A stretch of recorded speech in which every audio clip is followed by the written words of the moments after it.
Well, I was born in Tama County, November 6, 1930, 9 miles southwest of Tama in an old farmhouse. And doctor got there pretty late, and I don't know how that all happened, but anyway, my mother got real sick, lost a lot of blood, and got infection, and was incapacitated for a whole year, so I had to live with my Aunt Sophie Poltz for about a year while she recuperated, and therefore I had no more brothers and sisters. I ruined things there, I guess. But then I remember growing up in the 30s, 4 years old, and I thought, well, I'll hang my stocking up, and the folks said 1934 we didn't raise a crop, and there will be no Christmas this year. But I hung my stocking up anyway, and he was right, there was nothing in it. But and then in 36, my father bought that farm at Malcolm for $45 an acre. There was 103 acres, I think, 101 maybe. And 37, March of 37, we moved to it. So then I went to a new school in the town of Malcolm instead of a country school. And how old were you then? I was 7, Okay. 6 and a half, I guess, 1937. Moved there the first day of March, and I wouldn't be 7 till November 6th. But that was a new experience, a little 7-year-old going to a town school where I was used to the old one-room country school, and enjoyed living right there at the edge of town, and could walk to school. Why did you buy that farm in that area, do you know? Well, because of the price, $45 an acre, and the rest of them were at least $65 an acre at that time. But the reason this farm ground was so cheap was high taxes.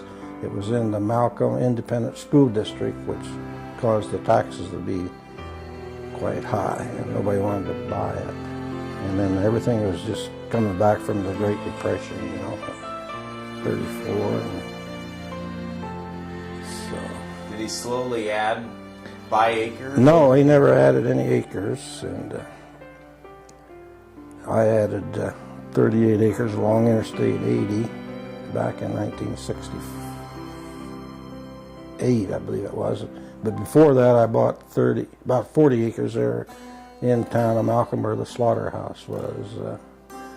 By that time, it was $285 an acre in 1964, and then it was $68, $400 an acre. Really missed by not going in debt. Should have bought more farm ground when that interstate went through. They offered to sell the other side of the interstate ground for the same price, which was 160 some acres there. But I didn't want to go in debt, so I didn't do it. How much is it worth now per acre? Oh, it just keeps going up. Burdett Farley sold his farm the other day for $10,000 an acre to some retired insurance agent out of Des Moines. But this is not as good a farm ground. I got a creek, a railroad track, and a gravel road going through my farm. So what did your parents do for a living when you Just farmed, and that's all. My mom stayed home and canned, and I come back from the Navy in 1954 and took over the farming operation, which you couldn't do it on 100 acres. So I started butchering and supplement the income, and folks moved to town. What was the farm like when you were growing up as far as livestock or crop or machinery that they used? Well, started out with when I first knew about farming, we didn't even have a tractor until about 1930. Probably 1930, the year I was born, was my dad's first tractor, and it was on steel wheels, and did a lot of field work with the horses. I could never control the horse, so I never did like made up my mind I wouldn't be a farmer if I had to do it with horses when I was little. Well, talk about what it was like growing up as an only child. Were there benefits, or did you dislike it, or what? Oh, didn't have to share anything, that's for sure. And I kind of missed having a brother or sister, but get along without it. Did that make you want to have a large family of your own? Must have. I had a large family. Did you ever discuss how many kids you wanted before you got married with Grandma? Well, yes, I said, I want a dozen. Cheaper by the dozen, I thought. So she quit on me at 6. But by the time they all got married, got a dozen. There you go. You play any sports growing up? Basketball mostly. And the senior year before we had baseball team, because we never did have a baseball diamond until somebody let us put a field in an old pasture there at the edge of town. But I lettered in all 4 years of high school in basketball, but there was only 30 some kids in the whole high school, 8 class usually. And it wasn't hard to letter as a freshman. And you played just different schools? Yes, all the little schools, Guernsey and Hartwick and Kellogg, all had high schools then. And that was a big event to go to a basketball game in the wintertime, all them different schools. And the gym would be packed, all them little places. That's fun. Were you in any other activities growing up? Well, class plays, and that's about it, I guess. Spelling bee in the 7th and 8th grade. I think I took 4th in the county, Powashik County, when I was an 8th grader. Do you remember what word you lost? Conceived. I got the I and E mixed up. I knew how to spell it, but I said it wrong. What? Do you remember any of the plays you were in? No, I don't. Something about dill pickles, I think. I don't remember. Was there an auditorium, or where were they? Well, it was in the Malcolm Gym, and it had a stage, and Barbara Nesserode was our play director. Did you have a favorite subject in school? And was the school in Malcolm then? Yeah. All the way through? Yeah, after first grade. I was first grade when I came there in the middle of the winter, March. Any favorite subject? Well, recess. And I really enjoyed playing basketball. And was valedictorian out of a class of 8, which was quite an accomplishment for me, I thought. Did you have pets growing up? Oh yes, always had a dog, and there was a cat around, but none of them in the house. Why did you start dating Mildred, and what did you like about her when you first met her? First time I ever seen her was, I think, probably 8th grade. She was coming in from country school, and she just had lost both of her parents, and I felt so sorry for her. So keep an eye on that gal. and then I think it was the senior year we got to dating a few times and kind of liked each other. So decided to give her a diamond ring and join the Navy all at the same time. If she wanted it, and she did, if she wanted to wait. So we waited. Well, I went to the Navy and spent 2 years in the Philippine Islands and come back to San Diego then and went to electrical school and then got transferred up to Stockton, California to be out of mothball fleet, take care of a mothball fleet, and that's when I decided to get married because I could have my wife right with me then. So what were the years you served our country in the Navy? December 1950 to October of 54. And how did you decide you wanted to be in the Navy? Well, I didn't want to be in the Army, and I just kind of liked the water, and I wanted to get on a ship and explore things and learn something new. They wanted to put me into meat cutting in the Navy because I was a meat cutter at the Malcolm Locker, my first job out of high school. And I said, no, I don't want that because I want to learn something new. And I tried to be a machinist. They had a nice machine shop over there in the Philippines, but there was no openings. And they said, well, you can be an engineman. And we went down into the engine room, and there was the engineman all greasy and hot and sweaty, and the electrician standing there with his hands in his pocket just watching some gauges. And I said, I'll be an electrician. So that's how I became an electrician in the Navy. Was there a lot of training then?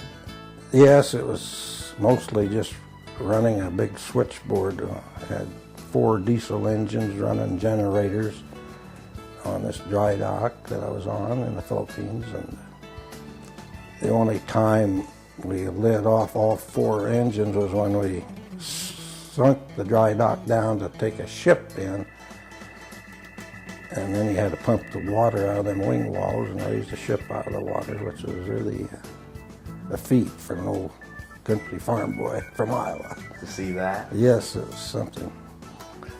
So what were some of the challenges or hardest parts about being in the Navy? Oh, I don't know. I never had any trouble. Just follow the rules and regulations. There was 2 ways of doing it. They always said the Navy way and the right way. We'll do it the Navy way, they said.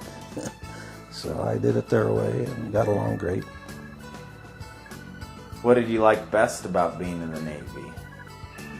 Oh, I enjoyed going to electrical school after I got out of the Philippines at San Diego. And they paid for that? Yeah, they just did it. There was no pay involved, I guess, but I applied for it over in the Philippines, and I got out of the Philippines a couple of months early because I applied for that schooling and it come available. So,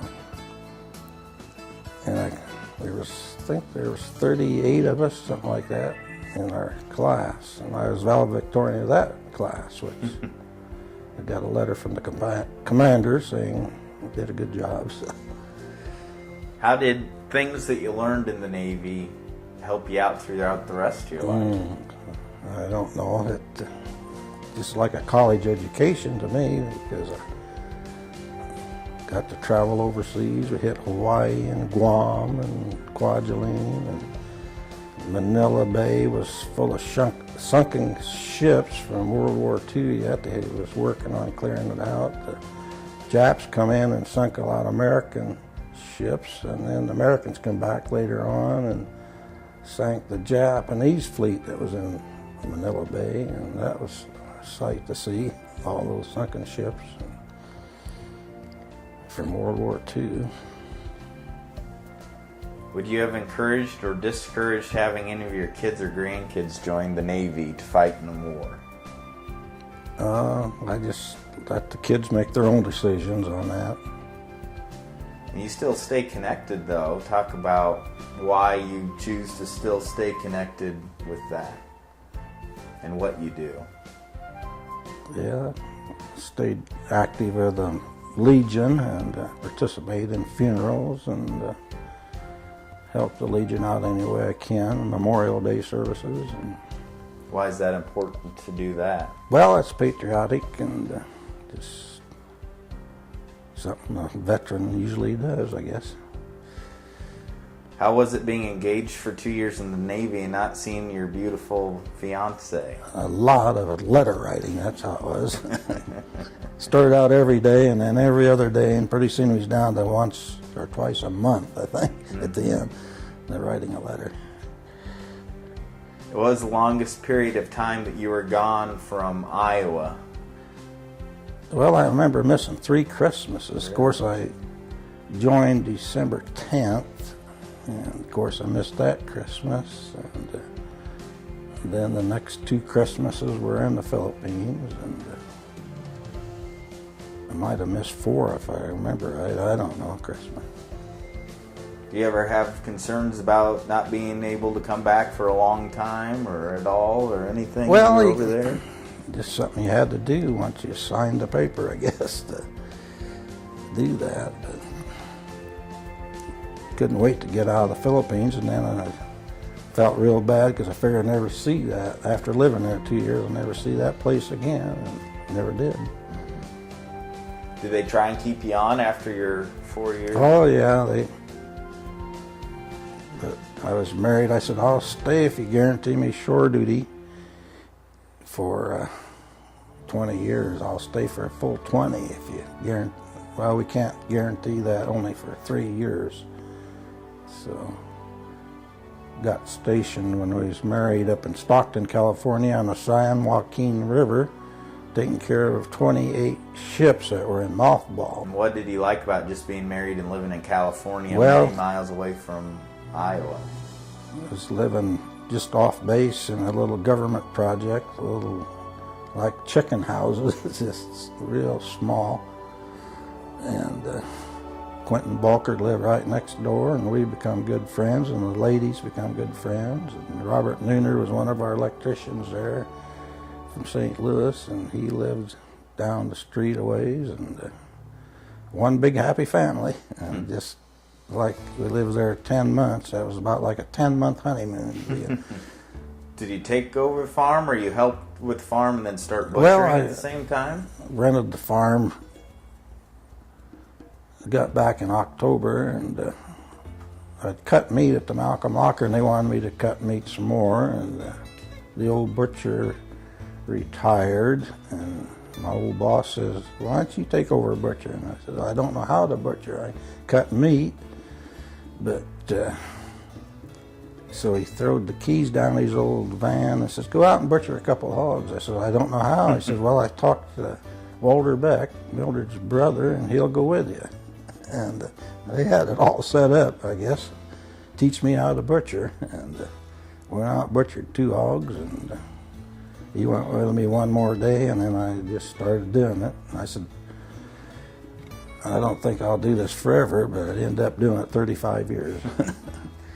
So then, back then when you started, you just went from farm to farm Yes. and butchered there? That's the way it was done back in the 50s. There was no slaughter houses available except a few little places that had slaughter plants. So you showed up with your tools? Yeah, And just they a- had an area for you? Yeah, I'd do it under a tree in the driveway of a corn crib or wherever he could do it. Manure loaders. And And they paid you cash, or? yeah, checks or cash. They'd say, if I had a check, I'll pay you. Well, I got all kinds of checks in there. What kind do you need? So I'd get my pay right then and there. Yeah. And What were all the different types of animals that you butchered over the years? well, it was just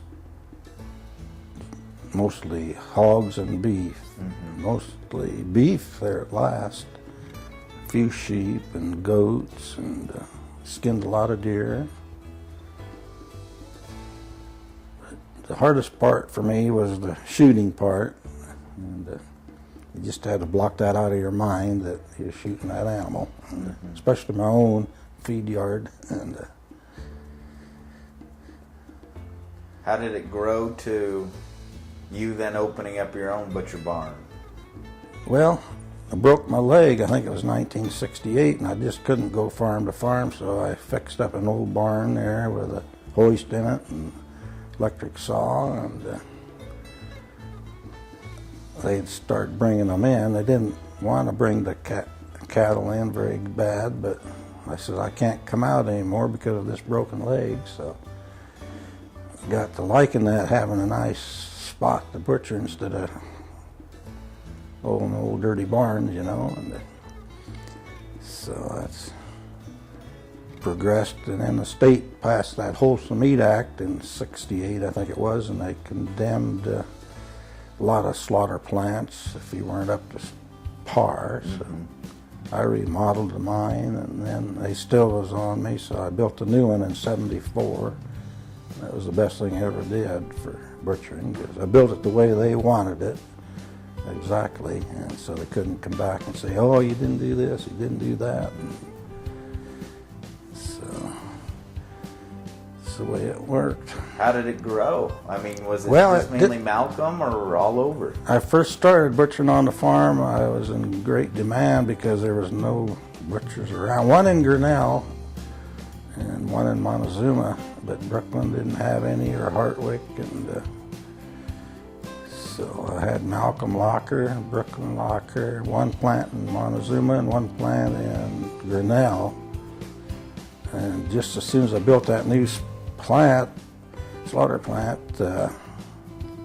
little lockers started folding up because the farmers are all merging together, and they were less customers. Every time the farmer bought the other farmer out, I was short a customer, and the locker was too. And pretty soon I'm down to Malcolm and Brooklyn Locker, and pretty soon Malcolm Locker's the only one I got this big, nice slaughter plant.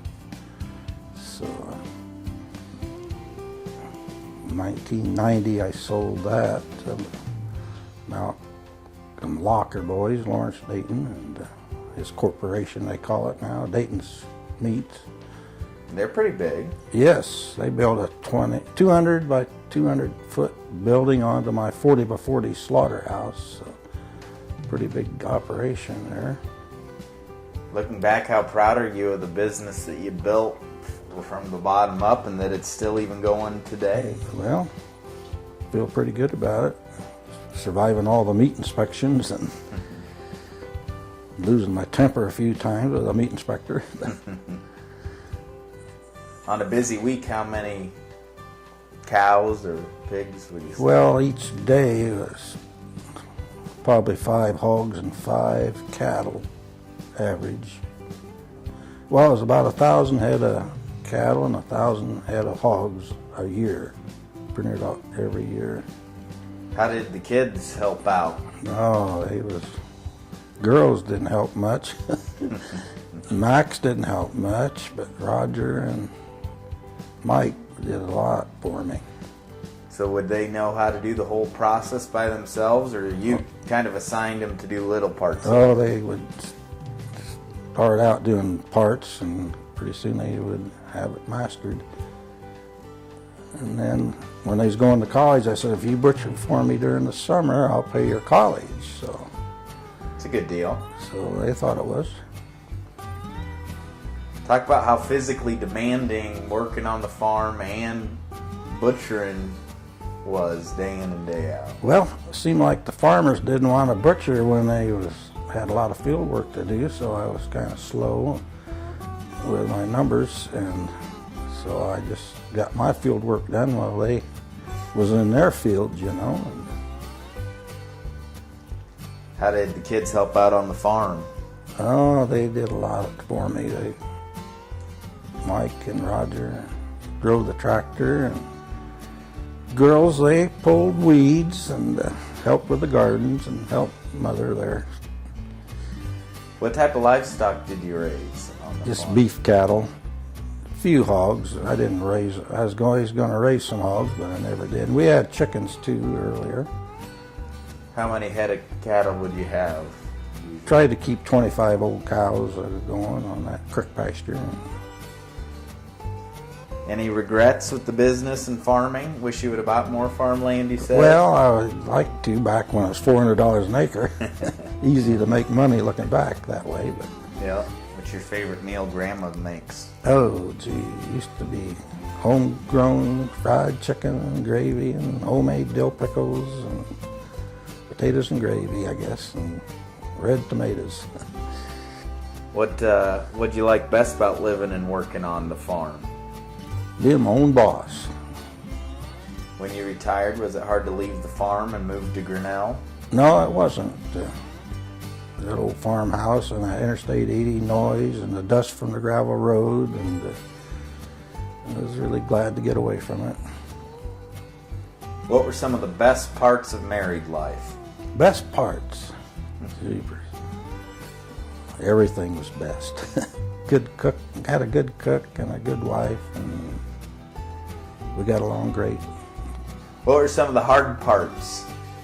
Maybe advice you'd give to people that are getting married. Oh, gee whiz, they asked me that at Lee's wedding. I don't know, I just get along. Everybody gets along, and if you get in an argument, get over it and do it some other way. What were some of your favorite activities to do as a family? Well, we used to go to Lake Okoboji for a week, and What were those vacations like? we'd load up the car, sweet corn from the garden, and potatoes, and kids, and drive to Lake Okoboji, and spend a whole week at a cabin there. And I remember taking Aunt Sophie one time, and Carl and Delia went with us one year, and their kids. And Kids loved it, I bet. Yes, they did. And Mike, he's the one that really liked that. We was ready to go home and couldn't find the car keys. Here we found out Mike had hit them and didn't want to go home. Fishing and stuff there too? Or? Oh yeah, we'd rent a boat and go out every day.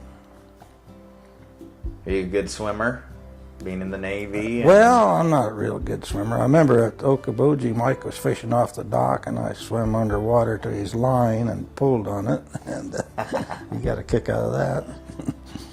Any scares with the kids growing up on the farm? Broken bones? Well, I was burying a dead cow down there at the creek one day, and Roger was probably 6 or 7, climbing an old tree there, and I hear this tree crunch, and his limb broke off, and here he is on the ground, and had a broken arm, which I found out after I got him to the house. It wasn't a very good day burying a cow and then a broken arm.